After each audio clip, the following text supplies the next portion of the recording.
Everybody, welcome to the Creative Coffee Break Live. My name is Vander Puchert, and if you haven't met me before or have seen me around on your streams, I'm the card guy.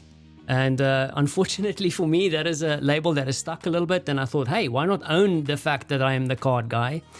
And this card journey has taken me in a very interesting space where I started to meet very interesting people. Now, probably also a little bit about this whole card idea when I initially started doing content on LinkedIn and on YouTube. And it's still true, as I was really thinking about how can you unlock creativity in people and make it interesting for people when they connect, when they go into ideation, explore different kind of topics. So using game techniques and all kinds of supportive tools is really something that drew me in. But for some curious reason, and I guess it's also because it's very accessible, a lot of the tools that I explore in my journey through this brings me to card decks. And if you look at my channel and the content I've created, a lot of them kind of touch on card decks, and there's different kinds of card decks. And on this journey, I crossed paths with a very interesting guy, Nick Kellet. And Nick himself is, and I didn't know about him. I had to find out going through content that he's created with other people and also online that he's an entrepreneur. I know that about him because he's the founder of Deckible, and we're going to talk about Deckible a lot. But then also he, before he created Deckible, he also had or has a award-winning game under his belt called Gift Trap, and I'm going to definitely ask him a little bit about that. But today's conversation is really going to be about Deckible. Now, what is Deckible? And if you think about that, and we're going to deep dive that a little bit, is that it's basically the Audible of card decks, but even better. And Nick is going to tell us all about that. Also, this is a live stream. Even if you're watching this afterwards, I would encourage you to jump into the comments, ask questions. If we don't answer it live, if you're not here now, we will also answer the questions for you later. So without further ado, I want to introduce Nick Kellet. Nick, welcome to the stream. Welcome to the Creative Coffee Break. It's really great to have you here. Great. Thanks. Thanks for arranging this. It's exciting. And you probably saw me do a really terrible job introducing you there. Would you just take a minute just to reintroduce yourself and maybe cover a couple of the topics? Also, like the gift trap, if I pronounce that properly, element or production that you did. You also touch on that a little bit. Absolutely. Basically, if someone asks me what I do, I actually say that I invent things for a living, because I pretty much do. And I've been that way ever since I was a kid. I walk into things and see things that don't work, and I come up with a solution. And I've always had a passion for board games. As a kid, I started playing Monopoly, got bored, and created all these extra extensions and more interesting things to do with games by adapting Monopoly and then creating my own games. And I was also into computers really early. I programmed Connect 4 on my Commodore 64, which goes back a long way. Right? I'm a Spectrum guy personally, but there you go. It's like a religion, right? It's the earliest form of Android versus iOS. Right? Totally. And he made this game of Connect 4, and I was also creating board games. And I went and tried to sell my board games to Milton Bradley, who was they're part of Parker or Hasbro. I forget who it is these days. They got acquired. But I tried to sell him a computer version of Connect 4 back in 1978 or something like that.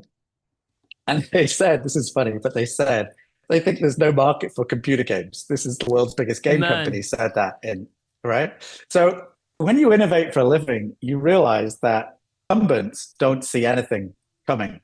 And that's the experience that Blockbuster had, right? It's so true. It happens again and again and again that the person who's already in a space does not see the truck coming that's going to crush them. And so I've had that experience all my life. I got some amazing feedback from Milton Bradley, and I actually got them to play test some of my actual board games, so that was fun. But the Connect 4 game never went anywhere.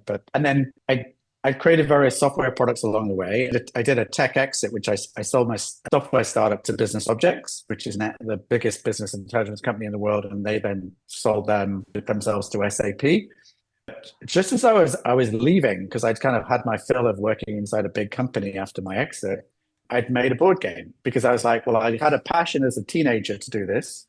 Now I have the funds, the time, and the means to go and make a board game for real. So I did, and I created Gift Trap. And this is my proudest moment. Let me show you. There it is, the award. This is the Spiel des Jahres prize. This is the German game of the award. This is Oscar of board gaming, right? Germans are the most serious gamers in the world. If you've never been to Essen in Germany, it's an experience. The whole country is committed to gaming. And picking that up and standing alongside some of my gaming greats was an amazing experience. That's probably one of the most fulfilling moments of my career, I think. It's definitely at the moment, like, yeah, for sure. And the thing is, like, now you have this award, and where did the journey then lead you? Because I feel like the two areas are overlapping at some point, the gaming. They all, honestly, this feels like there's a thread that weaves through it, right? And so I crowdsourced my board game, the artwork for my game. The game is about gift giving, and there were 640 gifts in the game, and we crowdsourced the gifts from the photos for the artwork for the game, which seems so ridiculously easy today, right? With Midjourney or anything will make images, but then it wasn't. And we chose to crowdsource it because then we didn't even know the word crowdsourcing, right? The word didn't exist. Yeah, but I wanted to comment on that. Like, of course, you talking of that time, crowdsourcing itself was pretty much like, are you giving stuff away, letting people to help you with stuff? Right. And we discovered Creative Commons licensing, right? So that was early, but it existed. And I got the idea. You don't need to have bright ideas. You could steal them and borrow them from somebody else. So Jones Soda it's a very popular, successful soda company in the US. And they basically, all the labels for all of their drinks came from their customers, right? Yeah. And so that was like a prototype of crowdsourcing, or as we would call it today, UGC, user-generated content, right?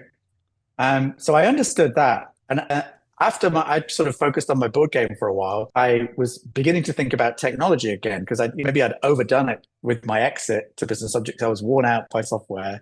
And I was like, oh, let's go to the physical world and do board games. And I did that for a while. And then I was like, oh, you've got the kind of software itch again. And I started looking at that. And I started thinking about lists, because my software was Venn diagrams. Software I sold to business objects was Venn diagrams. And a Venn diagram in a database is just a series of a list of keys. This list of IDs and this list of IDs, if you intersect them, you get an AND. Or that's a very technical, nerdy thing, but we made it totally visual. So you could ask questions visually. That's what the product did, right? It was very cool.